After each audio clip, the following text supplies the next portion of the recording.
Now, we already talked and did a video about Hughie Fury versus Joesph Parker. Now it has materialized after it fell apart the first time we did a video on this. It's going to happen. Now it has a date, September 23rd. This your boy CJ Goodfellow back with the Boxing Clinic. Just wanted to keep everybody up to date on this massive heavyweight UK fight. And that's what it says on the Boxing Scene article, which is, you know, who gives a fuck in America about it?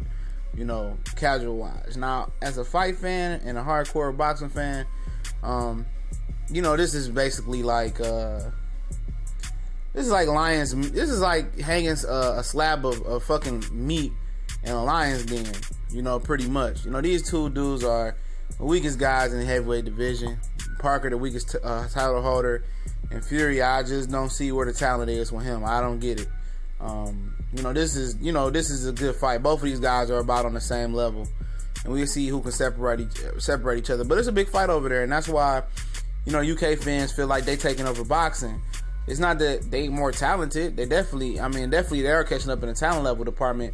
But as far as, you know, pound for pound status, absolutely not. But as far as supporting the sport and it being very prevalent, hotbed is UK, and I can envision in the near future a lot more Americans, as far as, you know, Earl Spence, Tim Bradley went over there, Demetrius Andrade, they're gonna be going over there to fight. That's gonna be a lot. That's gonna be a staple of boxing.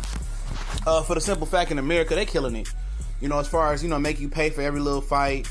As far as, you know, ticket prices and fighting at places that, you know, people can't afford to go, and not really, you know, expanding the venues in boxing. You know, they only fight in New York and Vegas and California, Texas, you know, not fighting in other markets. You know, you can't expand it. UK, they fight all over the UK. Wales, London, you know, Scotland, you know, wherever. And he's smart. You know, it's a big, big thing over there. Mid-level bums that would never get on TV, you know, in the US at that level as American, can get on TV, you know, over there and pull massive crowds. Look at Ricky Burns pulling massive crowds. They support their fighters because it's a mainstream sport over there. You know, it's not football or American or soccer. That's what we call it in America. But, you know, between these two guys, you know, it's solid. It's gonna be a solid scrap. You know, but I believe it when I see Fury in the ring, man. I was sick of this motherfucker pulling out of fights and shit. The Fury boys, you know, pulling out of fights and ducking fights for the longest. You know, Tyson Fury, my boy.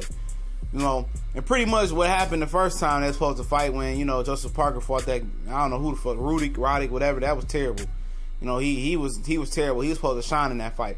What happened in New Zealand was Peter Fury couldn't get a visa to, or, you know, I think it's a visa to go to New Zealand. I think New Zealand is very strict on crime and shit like that. I think this New Zealand had one of the most upscale, you know, prison systems, you know, where it actually rebuilds and builds for a better citizen. You know, it actually works. I think it's New Zealand or Iceland, one of them. But they ain't let him in because he had a felony. So basically, Fury faked the injury, and now the fight's happening in the UK. You know, it works for Joesph Parker as well because he got an easy fight and easy payday in New Zealand.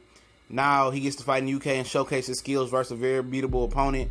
And now people gonna want to see him versus Anthony Joshua. So he's basically gonna hand that belt over to Anthony Joshua instead of trying to fight Deontay Wilder in the future, because the UK is where the money at. So that's basically what this is. And if Fury wins, then it's Joshua Fury. Eventually they gonna give Fury a few defenses. But that's what it is for Joesph Parker, getting the highest payday and cashing himself out. Like I said, anybody in 1 through 10 in heavyweight boxing can beat anybody. You know, a puncher's chance has never been this potent in the heavyweight division before. And that is what it is. You know, I'm definitely going to tune in, want to see the fight. And, you know, hopefully it's a good one. Hopefully Fury shows up. Wouldn't buy tickets to the week of the fight. Here we go.